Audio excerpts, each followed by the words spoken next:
नमस्कार दर्शक बंधु आज किसी गुरुत्वपूर्ण खबर चैनल नुआ थे चैनल टी सब्सक्राइब करेंगे लाइक करेंगे डेरी नक आज गुरुत्वपूर्ण खबर पर नजर पकाइबा।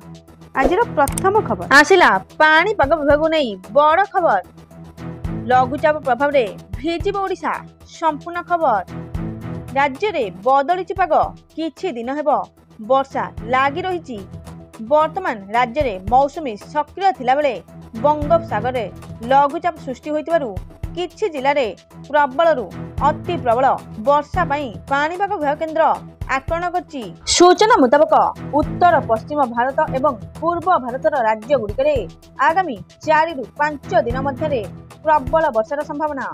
मौसुमी पूर्व एवं पश्चिम उत्तर प्रदेश रे किछि अंचल रे प्रवेश करिछि। 2-3 दिन मध्य पश्चिम राजस्थान हरियाणा चंडीगढ़ पंजाब हिमाचल प्रदेश जम्मू रे पहुंचबो। लघुचाप प्रभाव रे आसंता 2 दिन जाए राज्य रे वर्षा लागि रहिबो। विशेषकर उत्तर ओडिशा रे प्रबल वर्षिबो। मयूरभंज सुंदरगढ़ और केउंझर रे अतिरु प्रबल वर्षा हेबार संभावना रहिछि। एही लघुचाप प्रभाव रे 24 रु 48 घंटा मध्य रे ओडिशा रे प्रबल वर्षा हेबा नै आकलन करछि आंचलिक पाणीपाग विभाग केन्द्र जहाकी सूचना मिलिछि। परवर्ती सूचना पीएम किसान स्कीम को नहीं आसला बड़ अपडेट संपूर्ण खबर चाषी अकाउंट को आसो 8,000 टंका पुणी चाषी को मिल पारे खुशी खबर एणिकी सबु कृषक खाता को 8,000 टंका पठेबे सरकार जनकल्याण योजना मध्यरु प्रधानमंत्री किसान योजना अन्यतम। एहाकू प्रधानमंत्री निजे तदारख करछंती। उत्स गुड़िक दाबी करछंती वर्तमान एहा योजना अधीन रे प्राप्त परिमाण वृद्धि हेबाकू जाउची। एहार अर्थ हेउची सरकार वर्तमान वार्षिक 6,000 बदल रे 8,000 टंका देबा कथा कहउचंती। हेले सरकारक पक्षरु एजाए कोनोसी सरकारी घोषणा होई नाही। तृतीय थर प्रधानमंत्री हेबा परे नरेंद्र मोदी जून 18 तारिख निजर संसदीय किसान सम्मान निधि योजनार 17तम किस्ती प्रदान करथिले।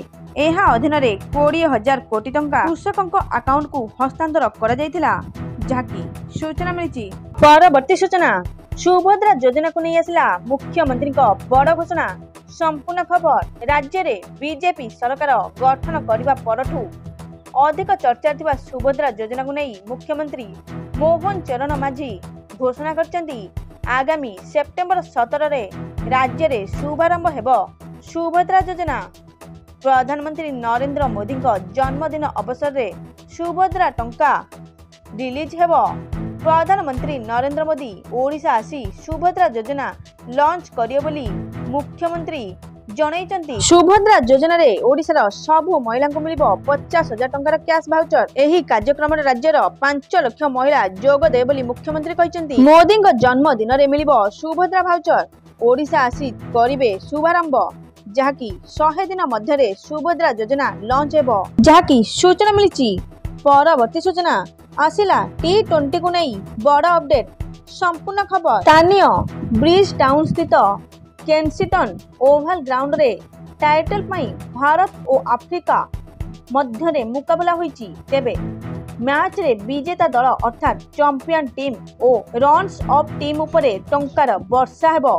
टूर्नामेंट आरंभ हेबा पूर्वरु मध्य आईसीसी पुरस्कार राशि घोषणा करा जायतिला। आईसीसी द्वारा T20 विश्वकप 2024 पाई मोट $11.24 मिलियन पुरस्कार राशि घोषणा करा जायतिला। वर्तमान एहार अंत घटिची। विराट कोहली बड़ घोषणा भारत T20 विश्वकप चैंपियन हेबा परे बड़ घोषणा करचंती जहाकी तांकर कोटी कोटी प्रशंसक को बड़ झटका देचंती। T20 विश्वकप रे मैन ऑफ द मैच हेबा सहित बड़ घोषणा करचंती विराट कोहली। से कहिचंती कि एही विश्वकप मोर शेष T20 विश्वकप अवसर नेले विराट कोहली भारत को चैंपियन कराई नेले विदाय। विश्व विजयी भारत और दक्षिण आफ्रिका को हराई 17 वर्ष परे चैंपियन हेला टीम इंडिया जहाकी सूचना मिलिछि। एथिला आज किछि गुरुत्वपूर्ण खबर। Thank you all.